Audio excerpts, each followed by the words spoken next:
Kozhikode medical college ICU പീഡന case അതിജീവിത commissioner ഓഫീസിന് മുന്നിൽ നടത്തിവന്നിരുന്ന സമരം അവസാനിപ്പിച്ചു. ഡോക്ടർ KV പ്രീതയ്ക്കെതിരായ അന്വേഷണ റിപ്പോർട്ടിന്റെ പകർപ്പ് അതിജീവിതയ്ക്ക് കൈമാറിയതിനെ തുടർന്നാണ് സമരം അവസാനിപ്പിച്ചത്. കോഴിക്കോട് മെഡിക്കൽ കോളേജ് ICUവിൽ 2023 മാർച്ച് 18-നാണ് യുവതി പീഡനത്തിനിരയായത്. ആദ്യഘട്ടത്തിൽ മൊഴിയെടുക്കുകയും വൈദ്യപരിശോധന നടത്തുകയും ചെയ്ത ഗൈനക്കോളജിസ്റ്റായ ഡോക്ടർ KV പ്രീതിക്കെതിരായിരുന്നു അതിജീവിത പ്രധാനമായും പരാതി ഉന്നയിച്ചത്. ഡോക്ടർ KV പ്രീതി കേസ് അട്ടിമറിക്കാൻ ശ്രമിച്ചെന്നും കൃത്യമായ മൊഴി രേഖപ്പെടുത്തിയില്ല എന്നുമായിരുന്നു അതിജീവിതയുടെ പരാതി. ശേഷം ഇതിൽ അന്വേഷണം നടന്നിരുന്നെങ്കിലും അന്വേഷണ റിപ്പോർട്ടിന്റെ പകർപ്പ് ലഭ്യമാക്കാത്തതിനെ തുടർന്നാണ് അതിജീവിത അനിശ്ചിതകാല സമരം തുടങ്ങിയത്. ഒന്നാം ഘട്ടത്തിൽ അന്വേഷണ റിപ്പോർട്ട് ഉടൻ ലഭ്യമാക്കുമെന്ന ഉത്തരമേഖല IGയുടെ ഉറപ്പിന്മേൽ സമരം അവസാനിപ്പിക്കുകയും എന്നാൽ ഉറപ്പ് പാലിക്കപ്പെടാത്തതിനെ തുടർന്ന് രണ്ടാം ഘട്ട സമരവുമായി അതിജീവിത തെരുവിലിറങ്ങുകയുമായിരുന്നു. ഒരു 3 ദിവസമാണ് സമയം പറഞ്ഞിട്ടുണ്ടായിരുന്നത്.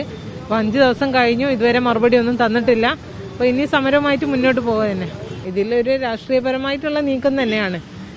അല്ലെങ്കിൽ ഒരു സാധാരണ ഒരു അറ്റൻഡർ ആയിട്ടുള്ള ഒരാളെ ഇത്രയും സംരക്ഷിക്കേണ്ട ഒരു ആവശ്യമില്ലല്ലോ. ഇത് എനിക്ക് സഹായമുണ്ടെന്ന് അവർ ആവർത്തിച്ച് പറയുമ്പോഴും എവിടെ നിന്നും ഇതുവരെ എനിക്കൊരു നീതിയോ ഒരു സഹായമോ ലഭിച്ചിട്ടില്ല. ശേഷം അന്വേഷണ റിപ്പോർട്ടിന്റെ പകർപ്പ് നൽകാൻ IG കമ്മീഷണറോട് രേഖാമൂലം നിർദ്ദേശിക്കുകയും റിപ്പോർട്ട് കൈമാറുകയും ചെയ്തതോടെയാണ് 6 ദിവസങ്ങളിലായി തുടർന്നു വന്നിരുന്ന രണ്ടാം ഘട്ട സമരം അവസാനിപ്പിക്കുന്നത്.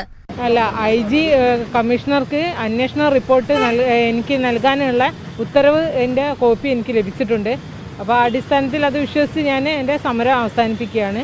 അപ്പം ഇതിന് എല്ലാവിധ സഹായങ്ങളും ചെയ്ത സമരസമിതിക്കും അതുപോലെ തന്നെ മാധ്യമ സുഹൃത്തുക്കൾക്കും എല്ലാവർക്കും എൻ്റെ നന്ദി രേഖപ്പെടുത്തും. അല്ല, റിപ്പോർട്ടിലുള്ള കഴമ്പുകൾ നോക്കിയിട്ട് എന്താണെന്നുള്ളത് നോക്കിയിട്ട് മുന്നോട്ട് പോകാനാണ് തീരുമാനം. റിപ്പോർട്ടിലെ വിവരങ്ങളുടെ അടിസ്ഥാനത്തിൽ കേസ് അട്ടിമറിക്കാനുള്ള ശ്രമങ്ങൾ നടന്നിട്ടുണ്ടെങ്കിൽ നിയമപരമായി മുന്നോട്ടു പോകുമെന്നും അതിജീവിത വ്യക്തമാക്കി. Kerala vision news, Kozhikode.